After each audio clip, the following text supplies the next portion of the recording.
Saudi প্রবাস জীবন ছেড়ে বাবার কমলা বাগানে নতুন স্বপ্ন গড়ছেন মাদারীপুরের যুবক রাসেল হোসেন।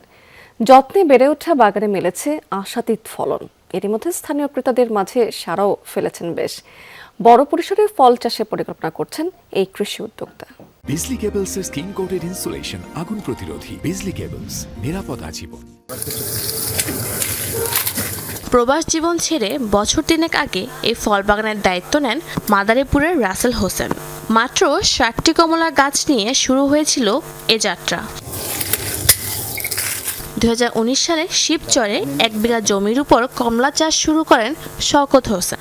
অনলাইনে শেখেন বাগান পরিচর্যার কাজ। কমলার পাশাপাশি চাষ করেন অন্য ফলও।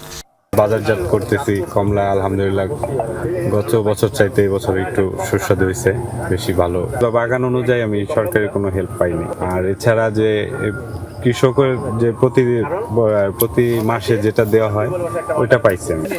রাসায়নিক মুক্ত ও মিষ্টি হওয়ায় ক্রেতাদের মধ্যে সাড়া ফেলেছেন এ বাগানে। খুচরায় প্রতি কেজি বিক্রি হচ্ছে ২০৮০ থেকে ৩০০ টাকায়।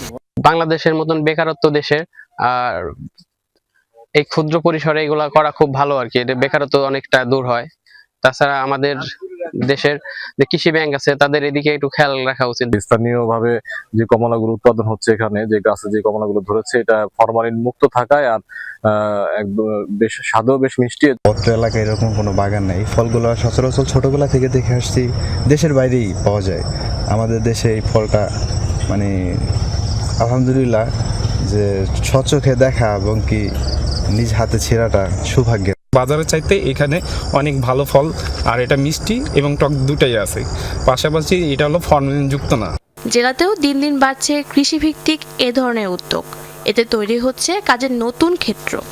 সরকারি নার্সারি যেটা বলে থাকে স্থানীয়ভাবে, সেখানকার যারা কর্তৃপক্ষ আছে তাদের সাথে সমন্বয় করে আমরা সর্বোচ্চ ভালো মানের চারা ন্যায্য মূল্যের জন্য পেতে পারে এই সহযোগিতা করে। এর পাশাপাশি যে স্থানীয়ভাবে আমাদের সাথে সমন্বয় করে যদি কৃষি লোন নিতে আগ্রহী হন, এখানে বিভিন্ন ব্যাংকে 4% প্রফিটের যে লোনের ব্যবস্থা আছে, আমরা এই লোন পেতে তার পাশে সর্বোচ্চ সহযোগিতার আশ্বাস প্রদান করছি।